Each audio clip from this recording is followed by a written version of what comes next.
Good afternoon. My wife's grandmother, maternal grandmother, Sarah Fish, lives in Jerusalem, and she was born in a town called Mad in Hungary. And she was just a teenager in the 40s, and in 1944, together with the family, she was taken to Auschwitz, to the extermination camp. Her dad had been taken earlier, but then the rest of the family, her mother and her siblings, were taken. They were packed in cattle wagons for the trip, and eventually, when they arrived, SS men with whips, clubs, and the dogs, some of you may have seen this depicted in various films and things, led them to the infamous Dr. Mengele, who stood on the platform deciding who should be killed and gassed and who was going to live, at least in the meantime. And a Jewish slave laborer nearby grabbed her coat. She had a warm coat, a winter coat, and he grabbed the coat and threw it. And because of this, she ran to grab the coat back. And because she was able to run and they saw she was fit, instead of sending her to die, they sent her to the other side, her and her older sister to the left, to live. Her mother, younger sister Liba, her brother Baruch Leib, and her other brother Moshe, who was aged 3, they were sent to the right, and they were gassed. A short time later, they didn't know this, of course, at the time, what was going on. A prisoner pointed to the chimneys and said, "That's your family. That smoke there." They'd been gassed and incinerated, and she was told this is the day when to commemorate the day of their passing.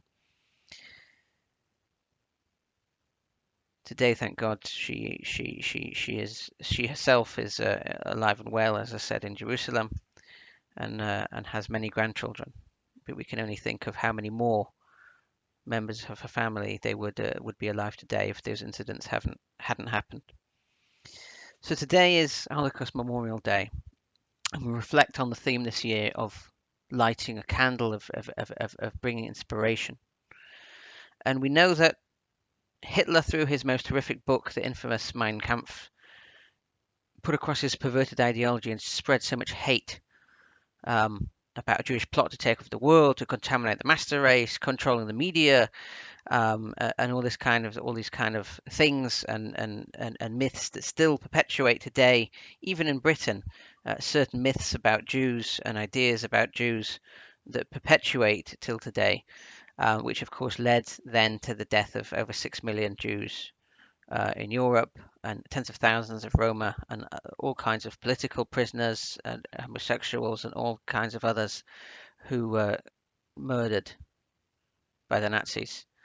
And in Europe also we've seen, sadly, as of late, more rhetoric, both on the far right and the far left, the rise of hate, the rise of blaming, fake news, issues in the media, of negativity, of hatred, and often false things that are perpetuated and sometimes then believed, sometimes because people see things online and think they're true, or kind of put across, so to speak, evidence of things that aren't really true and don't actually hold water, but claim to be true, or people that claim that they're true, or doctors that claim that things are true.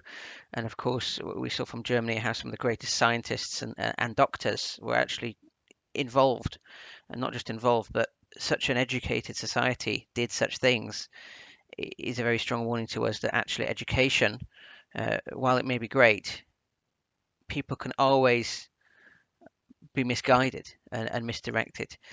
And I think one of the things we learn from now, which is a time of crisis, the pandemic, everything that's going on, is actually when people have nothing to do or no aim in life, no purpose.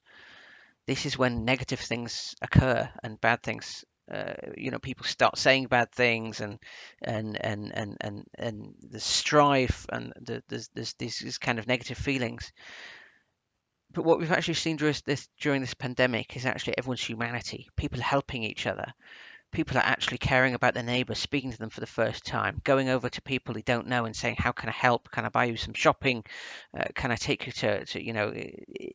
because people see what's more important, and actually what is so precious in life, and that is what the Almighty wants from all of us. Actually, the most basic thing, and the most basic thing to every religion and every faith, is the simple things: that we care for each other, that we're there for each other, that we respect one another, and that we come together on the most basic human level to do for each other and to light that lantern of goodness and hope in the world. And this is the greatest antidote and the greatest way to remember something like the Holocaust. Not just by remembering for the sake of remembering, or remembering for the sake of some bad feeling we may feel, or something like that. That is not what we want to remember. We remember to do good. We remember to help each other. We remember to care for each other.